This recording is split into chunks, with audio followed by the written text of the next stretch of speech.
자, 이틀 전 시정연설에서 윤석열 대통령과 세 차례 악수를 나눴던 이재명 민주당 대표 하루 만에 강공 모드로 돌아섰습니다. 여야가 이제 본격적인 총선 재배를 준비하는 가운데 김포시의 서울 편입 문제가 지금 뜨거운 감자가 됐죠.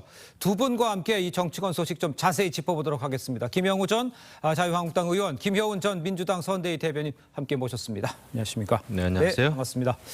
자, 이재명 대표, 윤 대통령의 내년도 예산안 시정연설을 두고요. 매우 실망스러웠다 이러면서 비판의 목소리를 높였습니다. 직접 들어보겠습니다. 어제 시정연설은 매우 실망스러웠습니다.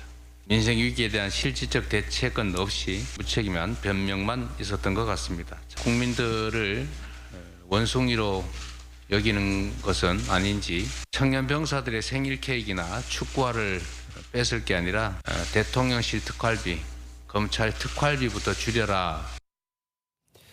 저 단어가 눈에 많이 들어오시는 분들 많을 거예요. 이 대표는 국민을 원숭이로 여기는 건 아닌가 이런 표현도 써가면서 윤 대통령을 강하게 비판했습니다. 먼저 어떻게 들으셨습니까? 보통 이제 대통령의 시정 연설에 대해서 네. 야당은 늘 비판적인 경우가 좀 많았죠. 그렇습니다. 뭐 빈수레가 요란했다, 내용이 없다, 이런 그 비판을 했는데 네. 야당 대표가 직접 이렇게 아주 강한 톤으로 말이죠. 예. 비판하는 거는 좀 드문 예입니다. 국민을 원숭이로 보는 거 아니냐, 또 조삼모사하고 있다 이런 식으로 네. 아주 극단적인 이제 언어까지 이렇게 사용을 했는데 예. 일단 이재명 당대표는 윤석열 대통령에 대해서 불만이 많은 것 같습니다.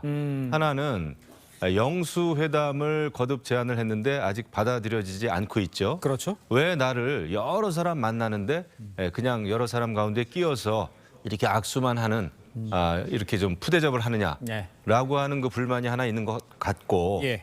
또 하나는 이제 본인의 어떤 계속되는 그 재판 리스크, 예. 사법 리스크 때문에 그 대통령과 정부에 대한 그런 강한 그 불만을 가지고 있는 것 같아요. 네.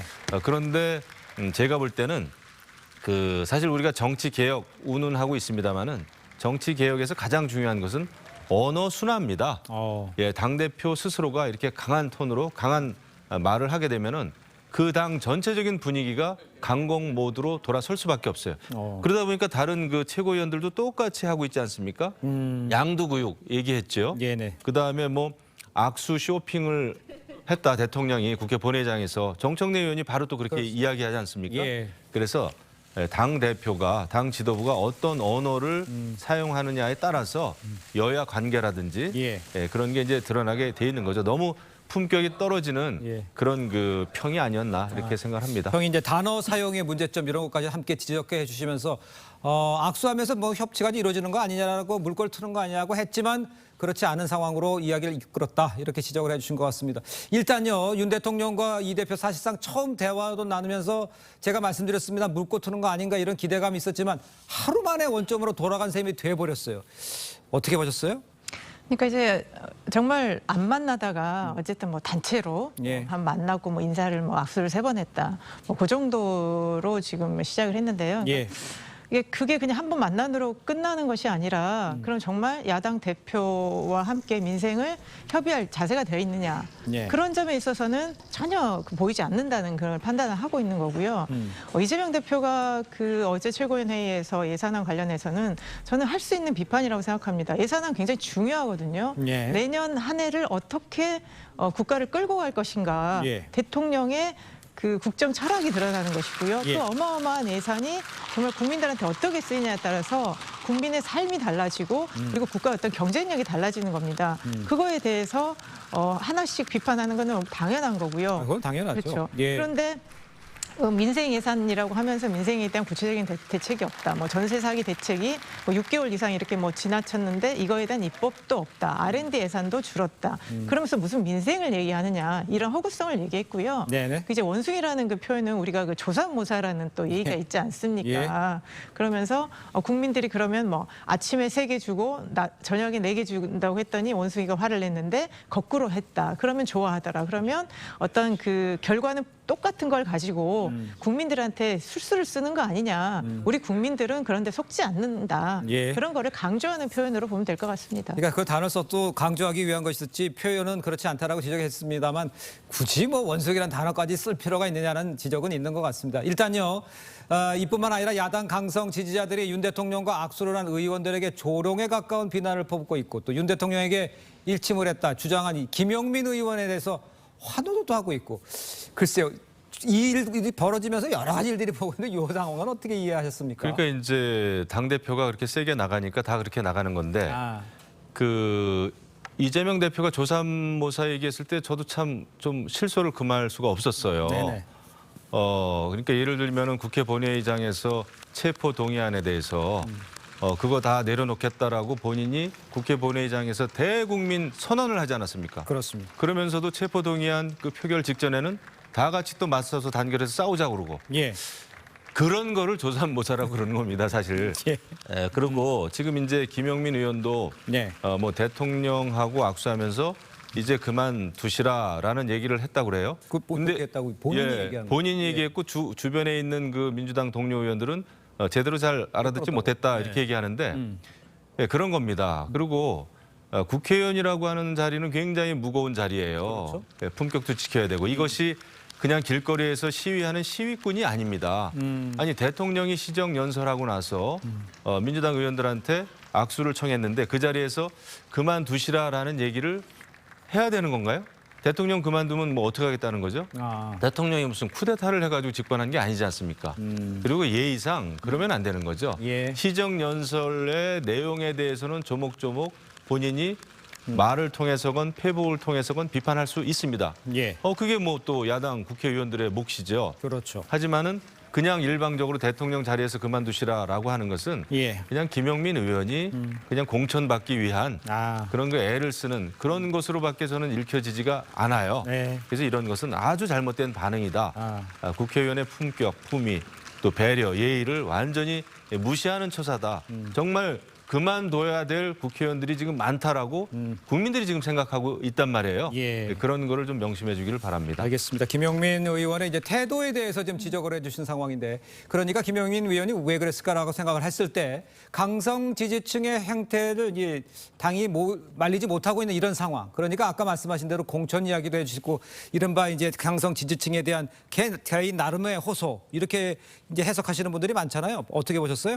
그러니까 지금 항상 민주당의 어떤 특정 일부의 모습이 민주당 전체의 모습으로 보여지는 것은 참 바람직하지 않다고 생각합니다. 어떤 예. 의견이 있을 수 있는 거죠. 그러니까 윤석열 대통령에 대해서 굉장히 비판적인 또 당원들과 지지자들이 있기 때문에 예. 그분들은 윤 대통령한테 저렇게 하는 게 당연하다라고 또 환호를 할 수 있을 거고요. 네네. 또 반대로는 그래도 시정연설장에 시정연설 하고 있는 자리에 그래도 앉아 있었다라면 네. 뭐 그냥 최소한의 예의 정도는 지키는 게 그래도 바람직한 국회의원의 모습이 아니겠느냐라고 생각하시는 분들이 계시는 거죠. 근데 그러니까요. 너무 이제 전자의 모습만 강조돼서 마치 뭐 민주당의 모든 행태가 그렇게 보여지는 거는 저는 국민들한테 바람직하지 않다고 보여지고요. 예. 그리고 우리가 어떤 사람이 정말 밉고 기분이 나쁘고 본인 소신이 있을 수 있는 거죠. 김용민 의원 같은 경우는 그 전부터 계속 윤 대통령에 대한 탄핵 얘기를 했습니다. 그러면 그 본인의 소신을 지키는 것과 네. 그 사람 앞에 면전에서 그렇게 하는 거는 저는 또 별개라고 생각이 되고요. 예. 그리고 또 지금 어떤 의원이 그냥 그 윤석열 대통령이 예. 악수 손 내밀면 우리가 약간 반사적으로 누가 이렇게 손 내밀면 그렇게 하면서 웃으면서 악수할 수 있지 않습니까? 근데 그러니까요. 그걸 가지고 뭐 웃음이 나오냐 어쩌냐 이렇게 조롱하고 하는 거는요. 뭐 그 의원에 대한 예의도 아니고요. 그런 모습들이 마치 민주당의 전체의 모습이라고 보여지는 것은 바람직하지 않기 때문에 네. 아니 거기서 악수를 하는 사람들이 무슨 생각이 없어서 그랬겠습니까? 윤석열 대통령과 현 정부의 비판을 하지만 예. 그래도 요 국회 안에서 만났을 때는 그냥 최소한의 예의를 지키는 거 그런 거 좀 예. 분리해서 생각했으면 좋겠습니다. 알겠습니다. 대통령이 와서 한 얘기니까 대통령으로서 예우를 했으면 된다. 최소한의 예우, 요거를 지적해 주신 것 같습니다. 윤 대통령에게 그만두셔야죠 하고 말했다고 하고 이제 주장에 대해서 이제 김용민 의원에 대해서 당내 의견 방금 말씀하신 대로 의견이 분분합니다. 윤영찬, 박주민 의원 이야기 한번 들어보도록 하겠습니다. 흔쾌히 악수하고 아이고 잘하셨습니다라고 하기가 좀 어려웠던 부분이 있었겠죠. 시정연설을 하는 상황에서 대통령 인사로 다니는데 거기에 대해서 굳이 뭐 그런 얘기를 할 필요가 있을까라는 생각을 합니다. 아까 좀 전에도 지적을 해주셨습니다만 지금 김용민 의원 이야기라든가 이런 모든 것들이 자 이제 총선이 앞다왔으니까 공천 눈치 보기, 자기 강성 지지층 좀 끌어안기 이렇게 해서 좀 보여주기 이렇게 해석을 하면 되겠습니까?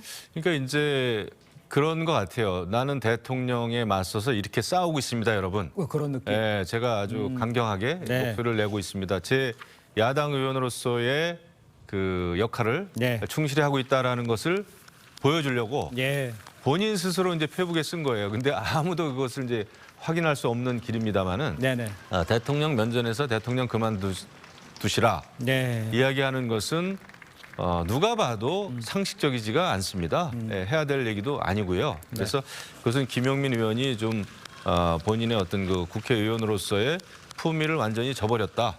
그것은 곧 개딸들이나 강성 지지층을 향한 그냥 발언 이외에 어떠한 의미도 없습니다. 예. 의미가 없는 게 아니라 아주 잘못된 처사죠. 그래서 근데 이제 아까 말씀이 있었습니다마는 이런 의원들의 일부 의원들의 발언이 민주당 전체 의원들의 모습인 양 이렇게 된다 그러는데 예. 지금 그렇습니다. 민주당의 실체가 그래요. 이것에 대해서 사실은 이런 정도 되면은 원래는 당 대표가 중심을 잡아줘야 되는 겁니다. 우리 의원님들 여당에 대해서 대통령에 대해서 최소한의 그 예의는 갖추자 말이죠. 예. 그것이 정치 개혁이다. 이런 것을 해줘야 되는데 지금 비명계 의원들에 대해서는 아무런 얘기도 안 하고 그다음에 또 그 개딸들을 향한 강성 이 발언을 일삼는 많은 의원들에 대해서도 예. 그냥 아무런 얘기도 안 해요. 이것도 그냥 있을 수 있는 좋은 양념 정도로 생각하는 게 아닌지. 그래서 이재명 당대표의 어떤 그 기본적인 예. 그런 그 마인드라 그럴까요? 태도, 태세가 저는 오히려 문제의 핵심이다 이렇게 생각합니다. 알겠습니다. 그러니까 말씀하신 것들은 꼬리가 몸통을 흔들 수도 있다. 이렇게 이해를 할 수 있을 것 같습니다. 자, 다음 주제로 좀 넘어가 보도록 하겠습니다. 국민의힘이 김포시를 서울에 편입하는 문제에 속도를 내는 가운데 민주당 행정체계 개편을 맞불러 놓은 모양새입니다. 여야 원내대표 이야기를 듣고 이야기를 이어가겠습니다. 김포를 서울에 붙이느냐 마느냐라면 논란 자체가 매우 협소해지고 아무런 미래 전략이 없는 얘기가 되는 겁니다. 우리 당은 이미 준비하고 있고요. 전체적으로 행정 대개혁을 한번 제안하고 여당과 협의해 볼 생각입니다. 김포시 이제 서울 편입 문제하고는 조금 결이 다른 주장이 아닌가. 조금 사안이 다른 사안이라고 저희들은 보고 있습니다. 네. 지금 얘기를 들어보셨습니다만 민주당이 지금 반박하면서 이제 행정 체계를 전면 개편하자 이렇게 제안을 했습니다. 김포시의 서울 편입과 이걸 같은 선상에서 놓고 볼 수 있는 문제인지 이건 어떻게 보십니까? 지금 민주당이 엄청 지금 당혹해하고 있어요. 제안한 것이나. 예, 여당 김기현 당대표의 이런 제안에 대해서 굉장히 당혹스럽고 당황해하는 것 같습니다. 지금 예. 홍익표 민주당 원내대표는 민주당이 이미 행정개혁 개편에 대해서 여러 가지 고려해오고 있다. 이런 얘기를 했는데 제가 그 어디서도 20대 국회도 그렇고 예. 지금 21대 국회도 그렇고 민주당이 행정개혁 개편에 대해서 이야기한 거를 제가 들어본 적이 없습니다. 어허. 제가 또 행안위원이었고 그래서 지금 굉장히 당혹해가지고 지금 이제 대처를 하려고 하는 것 같은데 근데 이제 다만 중요한 건 있습니다. 네. 김포시의 서울시 편입과 관련해서 네. 오세훈 서울시장이 얘기했듯이 굉장히 이런 것이 가져올 여러 가지 장단점이라든지 이 그 편익에 대해서 또 비용에 대해서 네. 이런 것은 체계적으로 고민할 필요가 있습니다. 네. 또 이런 때일수록 당과 또 전문가들의 그 의견이 굉장히 좀 중요해요. 그래서 해야 됩니다. 왜냐하면 이것이 자칫 그 서울시 근방에 있는 네. 자치단체들이 이제 도미노 현상을 일으킬 수가 있거든요. 그렇겠죠. 우리도 해달라 이렇게 할 수가 있습니다. 네네. 그러면은 굉장히 이제 혼란스러울 수는 있겠죠. 예. 다만 김포시의 경우는 조금 좀 경우가 좀 다릅니다. 그 김포시 뭐 골드 라인이라든지 이런 예. 굉장히 혼잡한 교통 체계라든지 이런 문제가 있고 특히 경기도 김동연 지사가 예. 경기 북부 특별자치도를 추진하면서 예. 김포시가 굉장히 그 선택권이 좁아졌습니다. 네네. 그런 경우에 경기 북도로 갈 것이냐 아니면 서울시로 갈 것이냐 뭐 남도로 갈 것이냐 이 굉장히 의견이 분분했거든요. 네네. 이런 것 때문에 이번에 이것이 이제 표면화됐다 이 문제가 그래서 이것은 경기도의 그 책임도 있다 생각합니다. 그리고 경기도 김포에 같은 경우에는 예. 김포시 같은 경우에는 서울과의 이게 교통 문제라든지 또 문화 네. 또 경제 생활권 자체가 서울시하고 굉장히 밀접한 것은 사실이죠. 그렇죠. 그래서 시범적으로 잘 준비를 좀 했으면 어떨까 싶습니다. 알겠습니다. 지금 지적을 해주셨습니다만 이 김포를 지역구로 둔 민주당 김주영 또 박상혁 의원 아직 입장을 내지는 않고 있습니다. 야당 내에서도 지금 찬반 의견이 일치시키기 어려운 상황이다 이렇게 보면 맞을 것 같아요.